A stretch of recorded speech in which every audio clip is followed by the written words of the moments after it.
Right. Well, we're testing to see how we're going as far as going live is concerned in the next couple of minutes. And just hoping that you're able to get the stream and you get some nice background music. We're trying to innovate and bring that in. Let me say something. I'll just see how the printing comes up. Hi, all. And from there, we should be able to get going. That's should be some fun. At the moment, we've got a couple of people on stream. And by 3 o'clock, we'll be ready to go live and chat to everyone that's out there and see what's going on as far as the racing world is concerned. I've got some quite interesting news for us as far as what's happened during the week, because that's how I like to start off the show, is get a bit of the news up, see what you people think about it, and see if we can chat about a few of the things that are going on. Obviously, we had President Ramaphosa's speech last night, which I don't know how much help it was to racing, or whether it's going to actually really do racing much good, and whether we're going to be able to go up and live with the racing from the 1st of May, which is hopefully what they wanted to do. If that happens, obviously, very good. Hello, Danny. Nice to have you on the show. And before we get into it all, what's the problem? Can you not hear the music? It's reflecting. It's not good. All right. Well, we'll turn the music off then. That's the best way, because if there's no background music, then that's going to help. We're just fiddling around with this and learning how to do all of this. But let's now it's nearly 3 o'clock. It's just about to come up to 3 o'clock. Just having a quick chat on about Ramaphosa's President Ramaphosa's speech last night. I'm not sure that level 4 is going to help us much. Certainly, as far as racing is concerned in PE and Kimberley, there seems to be a problem, because he says there's no crossing of borders between the different provinces, which means you've got to get jockeys from the Western Cape to the Eastern Cape. That's crossing a border.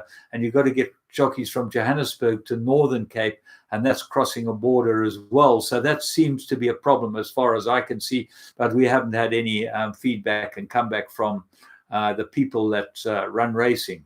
So it's 3 o'clock, and welcome to all of you out there. And firstly, I'd like to say that the couple of bits of news that come up tomorrow morning at Flemington.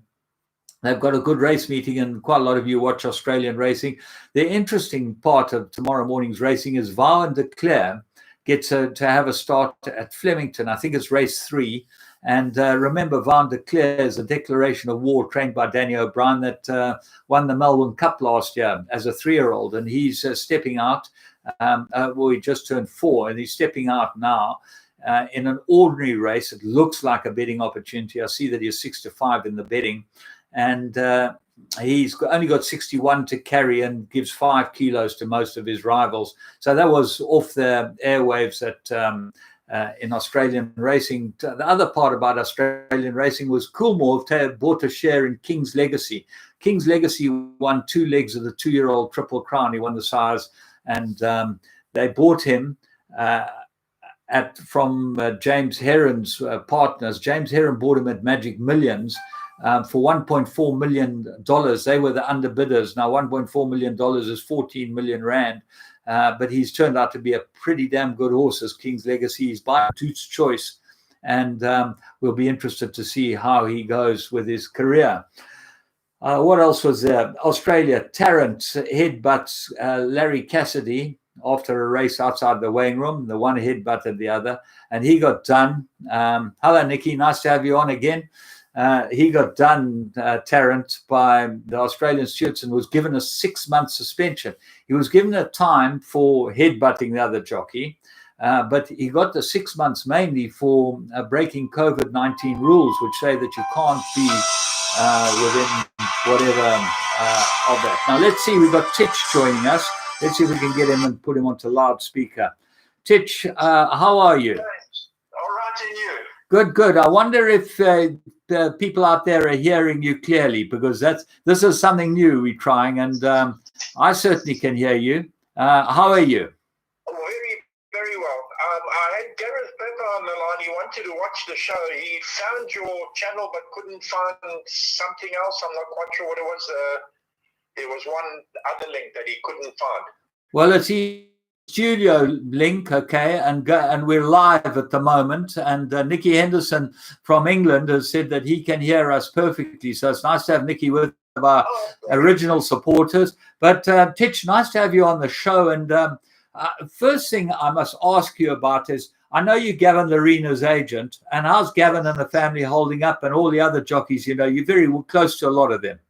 Oh, Gavin is actually, you know, he's like he's a family man, so he's actually enjoying it. He's having a great time. I don't know if you saw that video that went viral of him and Ashton having a race. Ashton was on the couch, arm of the couch, and Gavin was on a training, one of those equi trainers, and they had a race for a 100-meter dash. Well, Actually, Ash got up to win the short head, so nothing's changed. Nothing's changed. And how's it been being his agent? I know that he's a wonderful rider to have in your armory, but you've had a lot of riders with you before, haven't you? Yeah, I have had quite a few. Muzi. Back in the day, the very first one, was a guy called Greg Home. Ah, I remember Greg Home. Well, he actually won an Oaks trial for me on a filly called Strawberry Girl. I've got a very big picture of it. Oh, fantastic. Yeah. He was a lovely man, Greg Home. I think he was in the air crash, wasn't he? Yeah, that's correct. Yeah, the Henneman. Yeah, Henneman. Yeah. We lost a lot of really good guys, man. Yeah. But, then I was with Cornet for a while. Cornet Orfer. Yeah. You missed it. Then I got square with God. I spent 6 months with Muzi Yeni. Yeah.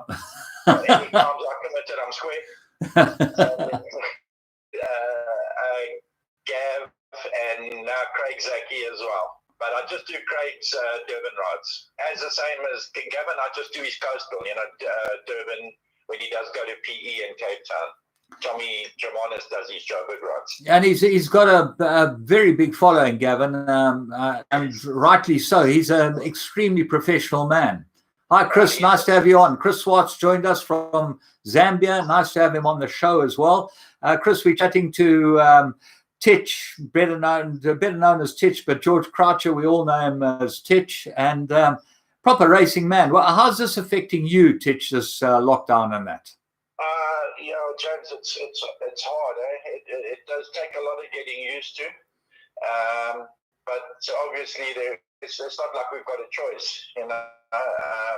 What's hurting me more is no racing. Well, that's what's hurting all of us.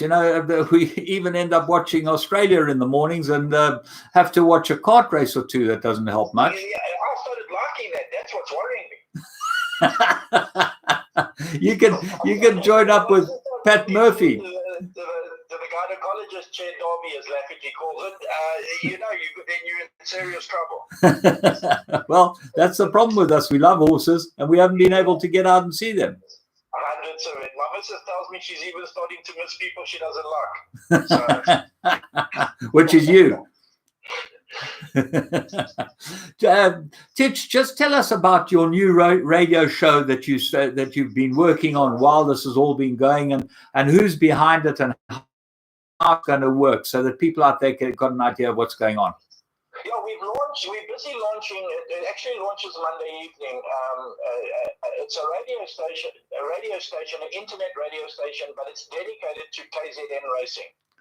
So we'll try and cover all aspects of KZN racing.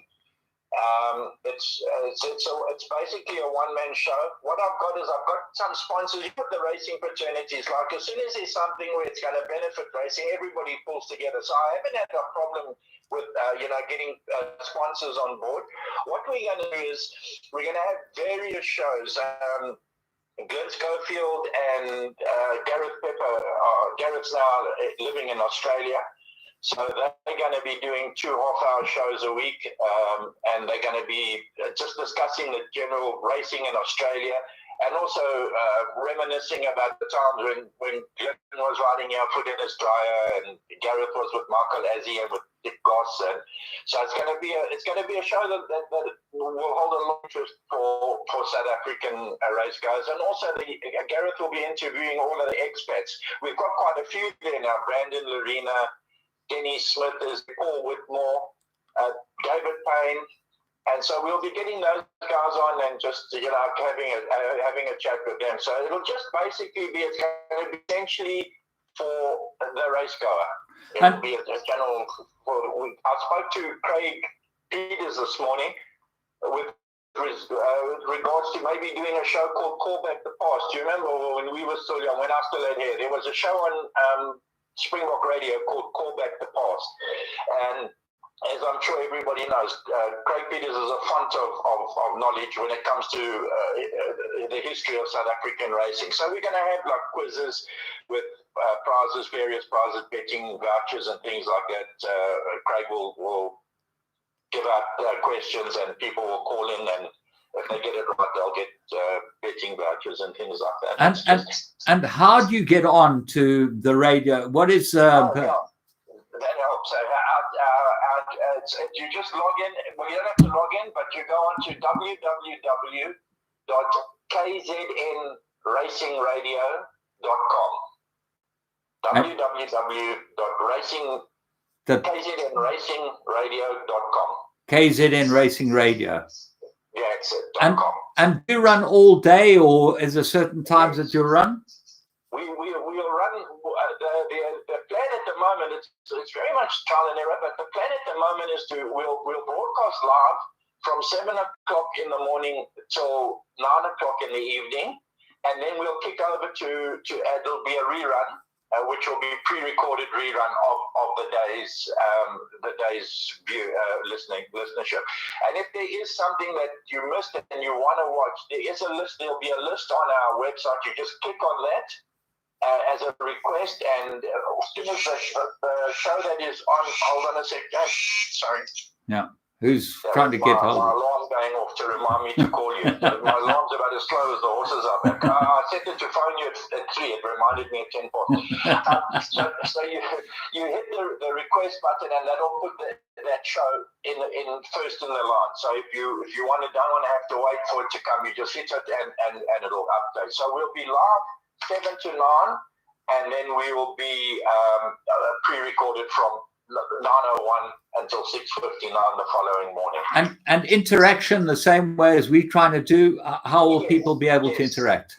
You'll be able to. We'll have an online number that you can call, and also it's similar to Skype and Zoom.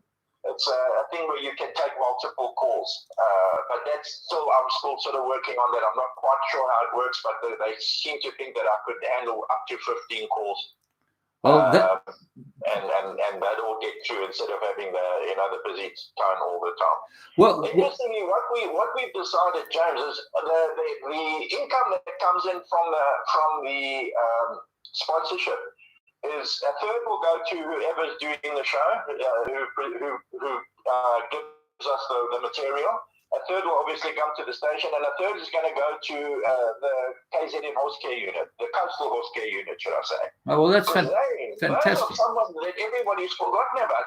They reliant on donations, and now nobody's working, no businesses are operating, so there's going to be not so many bucks to go around, and these guys' expenses haven't dropped. They've probably increased. Yeah. So what we've done is, because it's essentially a KZN service, we're going to support the Coastal Horse Care Unit with well, I think that's a fantastic initiative. And Gold Circle, are they partnered with you? Are they helping you in any way? I haven't, to be truthful, I haven't actually spoken to them in detail as of yet, but I'm sure we're not going to have a problem there as far as that goes. I'm looking to see if we can maybe broadcast results after each race and payouts and things like that.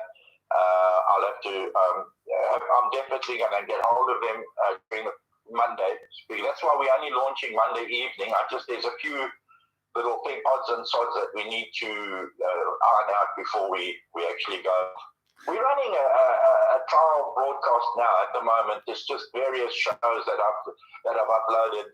Barney Curley story and all racing, obviously all racing related shows that we're running at the moment.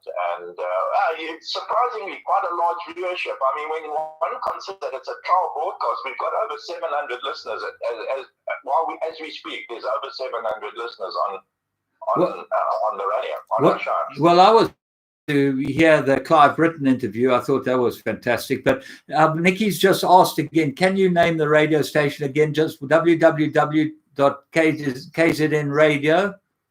Racing Radio.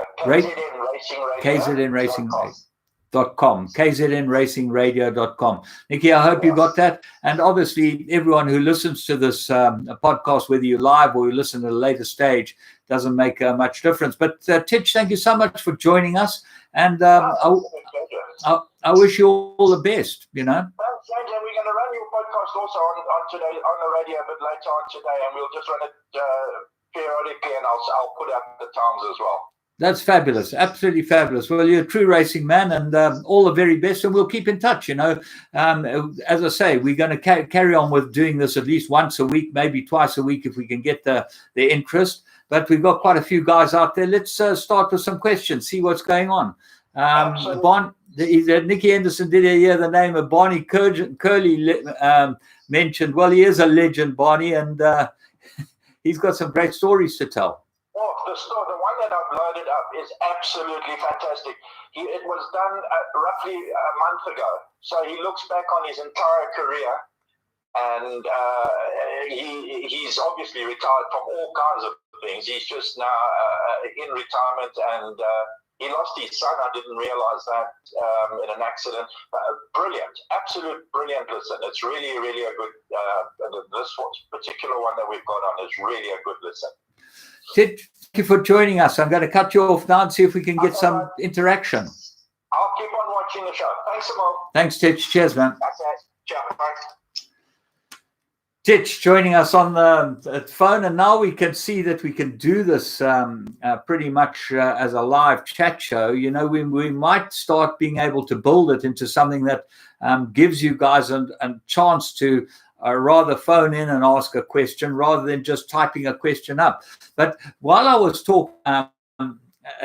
thinking of what's happened during the week, I'm an avid Turf Talk reader, and I know that Charles Pretorius does a marvelous job for the magazine. And I just wanted to say that there was a fantastic article today from Paulo de Carmo. Now, I've known Paulo de Carmo for many, many years, in excess of 30 years. He had horses in training with me. He is a proper racing aficionado.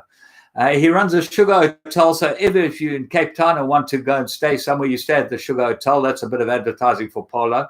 But Chris Swartz just said Barney does massive charity work in Zambia, and that's absolutely right, Chris. He is a fantastic charity supporter and looks after many, many, I think, underprivileged children in Zambia. But just getting back to Apollo, who's obviously a great mate of Chris's and mine, here's a man that really is a deep thinker. He's a guy that breeds horses very successfully. He's raced horses successfully.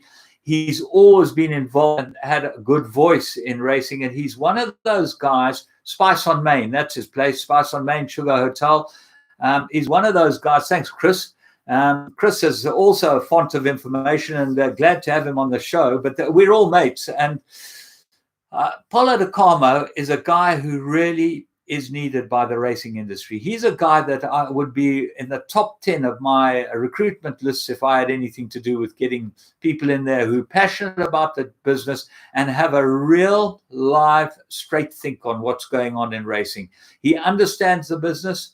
He's got a good brain on him, and he's completely passionate. Now, those are the type of people that you want. You do not want the executives that seem to have infiltrated racing, where they are completely in it for their own gain and not for racing's gain.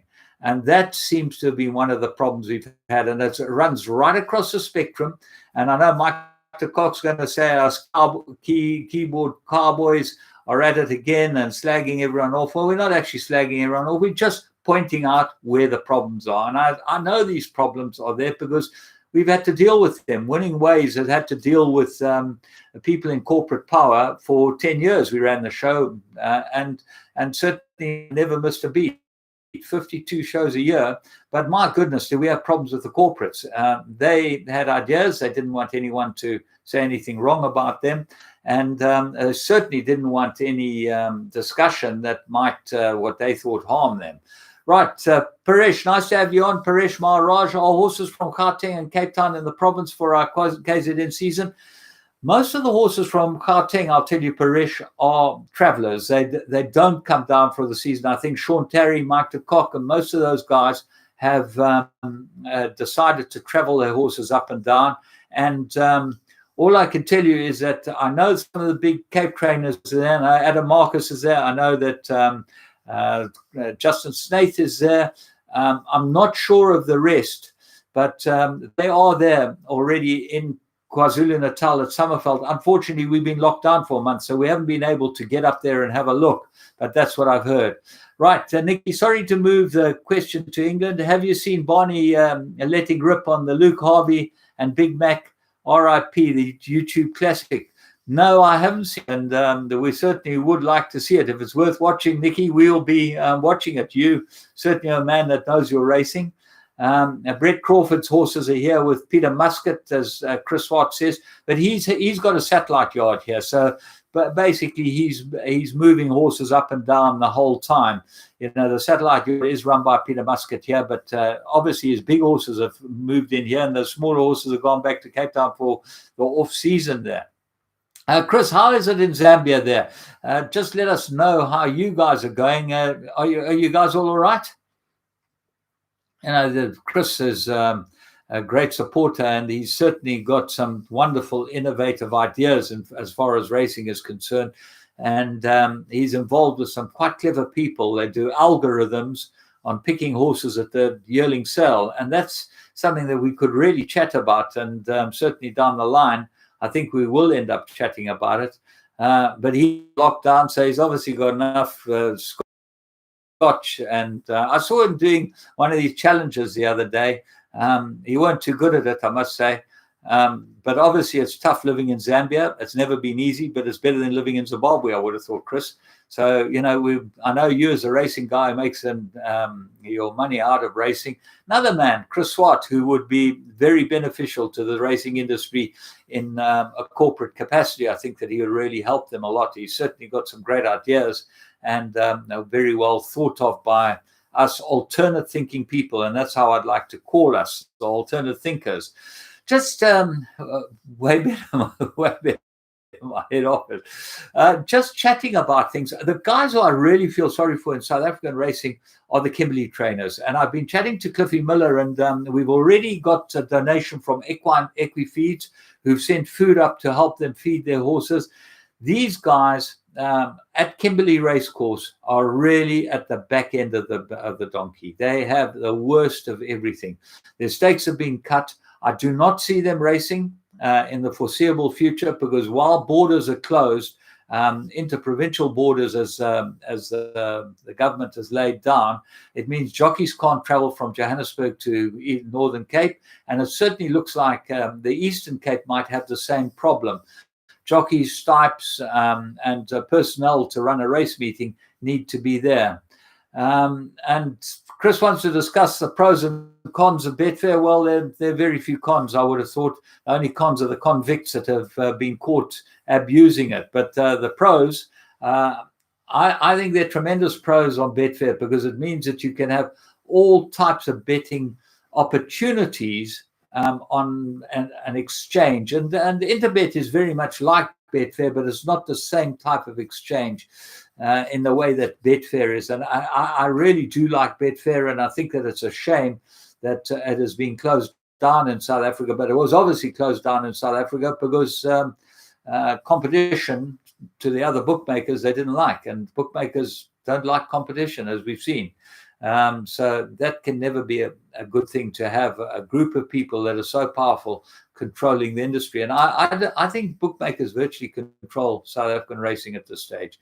Through the corporates, I think the bookmakers have got a huge footprint. And if you look at Teletrack, it will show you what type of footprint we have via bookmakers on our advertising channel. Our advertising channel is basically full of the big 5 or 6 bookmakers advertising. Interesting thing is Hollywood is probably the biggest and best bookmaking operation out there, and certainly has the biggest clientele. Do not advertise much on Teletrack, but where they do advertise, and they've done the advertising, is through their JV with Gold Circle. 1 million traded. To me, it's a no-brainer. We should be making a situation where we can get in there and be able to use a company like Betfair, and there's no doubt that they'd be happy to pay us a commission when you see that they're trading 1 million on South African racing. But they're free to trade, because our information is all being put out there for everyone to see. And that is the problem that we have with things like the open bet, is the information is available. Once the information is available, there are many ways they can access that information and use it to trade on our product. It's a huge problem, and this is the biggest point of case where our corporates have let us down in getting the best deal for horse racing. I was told the other day by Mike de Kock that the new agreement is coming as far as sponsorship is concerned, where all sponsorship money goes to the stake spot. Now, that's taken 18 years to get right. I'm sure that when we did the MOU initially, the sponsorship product was meant to go to the stake spot. It didn't.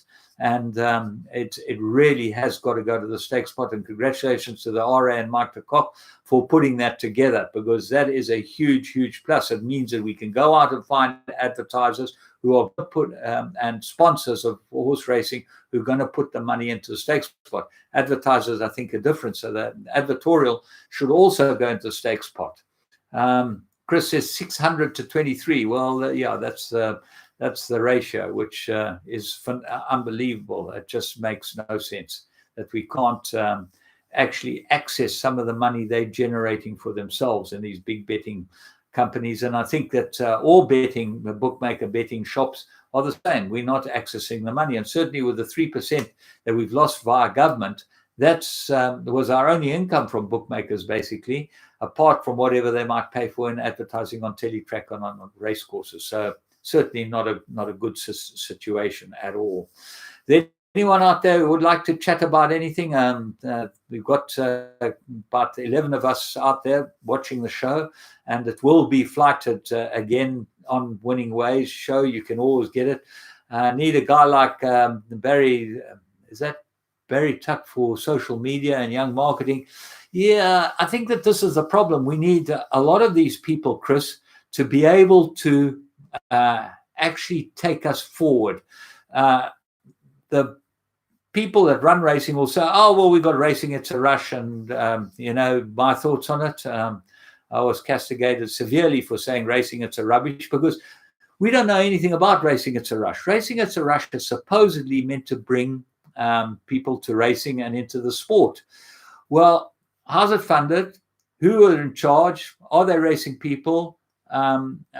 Do they have any impact on the fraternity is what I'd like to know. Those 4 things. They seem to show replays of races that are won by certain of the bigger yards on Twitter.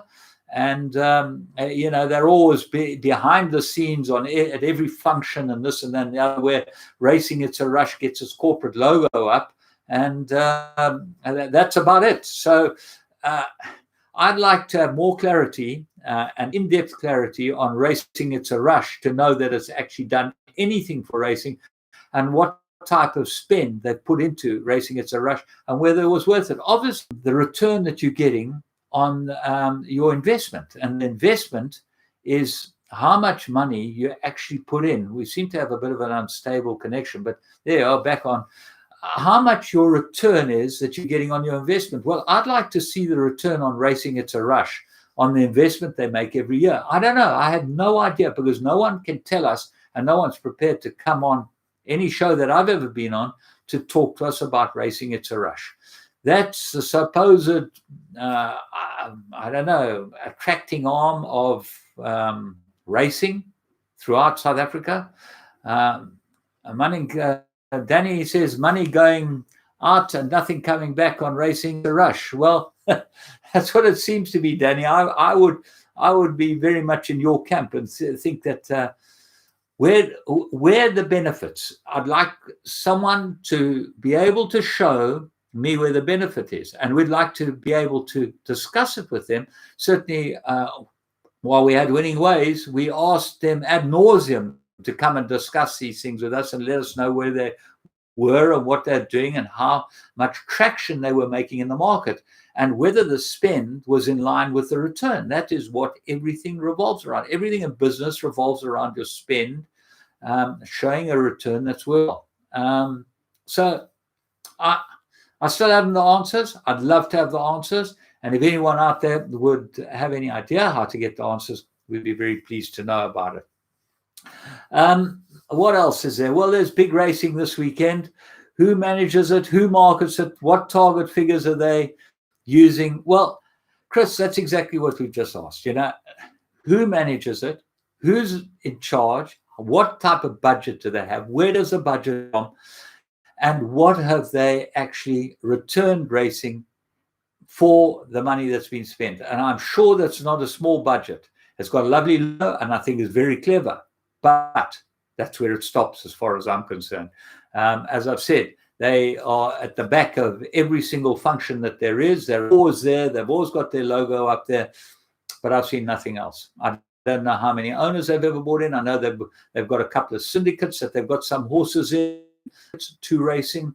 That's what I'd like to know. Once you put that amount of money, or however much it is, into something like that, you need to know what the return is. And certainly if you're any decent business, you'd have your tabs on exactly what's going on there. It's the same as the point that was brought up the other day, the tote pools, carryovers. We should have a running total of carryovers. Every single day there should be a running total of carryovers on tab. We should know exactly what the carryovers are and where they're going to be placed. Every single pool that has a carryover should be listed, how much a carryover is, and that should be added to the running total.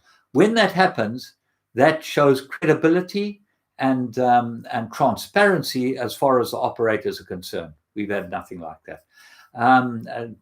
Used tickets, unclaimed tickets, that's the other one.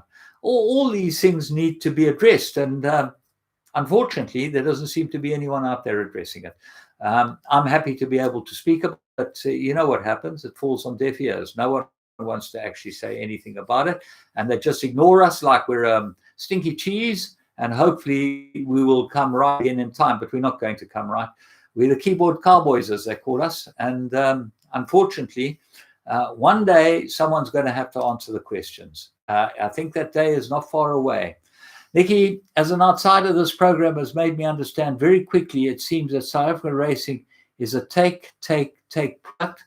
It has so much potential and so little to protect it. Well, that is absolutely right. Unfortunately, the people that have run the thing, run the business into the ground, from being 50 cents a share operator to back to a rand a share in 2019, and having paid, as Charles Fall told me last time I was on the show, 669 million rand in dividends in the last 10 years. And my question was simple. Why didn't 1.5% of that dividend of 10%, or approximately 10% that they paid out every single year to their shareholders, why don't they make a slush fund of 1.5% and rather pay 8.5%? It wouldn't have made any difference to the shareholders. It wouldn't have made any difference to the shareholding. But today, they would have a slush fund, or war chest, as we'd call it, of in excess of 200 million rand if they did that. Okay, the same as the Achiever, last by 30 lengths in a work riders race, which those students, which of those students ever bought a house? Well, there you go. Oh, yeah, that was the students. Anyway, that's what happens. 665 million dividend, and now 700 million rand debt. Well, there you go. That doesn't say much for the people that have been running our business, and they can kick and squeal as much as they like about how bad we are and how we shouldn't be antagonizing them and calling them to task and this and that and the other. But actually, the time is coming, guys. The time is coming where these guys are going to be brought to task. I'm going to call it a day from here. Thank you so much all for joining me. And from now on, we're going to try the phone route, the phone-in route. I think that should be fun. A couple of minutes on the phone means that everyone will be able to hear your question. We'll be up and running in the next 5 or 6 days. I'll notify you when I find the time to be able to get this up going. And thank you, Chris, Nikki, Danny, all of you for joining us. It's been absolutely fantastic, Parish. It really is great to be able to have you on board. And Titch, you're a true racing man. You're always trying to do something for the sport. And that's what I consider a racing man. People who try and give of their time and effort to the sport. And that's what people have done on this little chat that we've had. They're giving their time and effort to the sport for no remuneration. Congratulations to all. My just last thought, as I said, the Kimberley trainers are under big, big strife. Wherever you can do anything to assist them, Cliffy Miller is a guy to get hold of in Kimberley. He's a very, very proactive man. And as I say, thank you to Equifeeds for giving us some feed for the horses. I think it's a fantastic thing. We've asked EPOL as well to help us. We're going to be asking some of the big players to send truckloads of food or hay or teff or shavings or anything, even food parcels to the grooms in Kimberley. Thanks, Danny, for joining us. And all of you, have a great weekend. From me, James Goodman, on the Winning Ways Show. Please subscribe, and you will get all our information. You subscribe, which is the red button. You press the bell, which is the notification button, and you will then be on all our chats. Everything that we put up will be there. We've got Bominell tomorrow, the second part of his BIT program. If you didn't watch the first part, watch it. It was on yesterday. We upload every day something. And the Bominell, which is a recorded interview that I did on Winning Ways with him, most fascinating man. He's the man who bits horses. He's an absolute genius. He runs in the mold of Sailor Milan, as I like to call him. I'm a horse whisperer who is the most impressive man there is, with Bominell and many others. Thank you, and have a great weekend.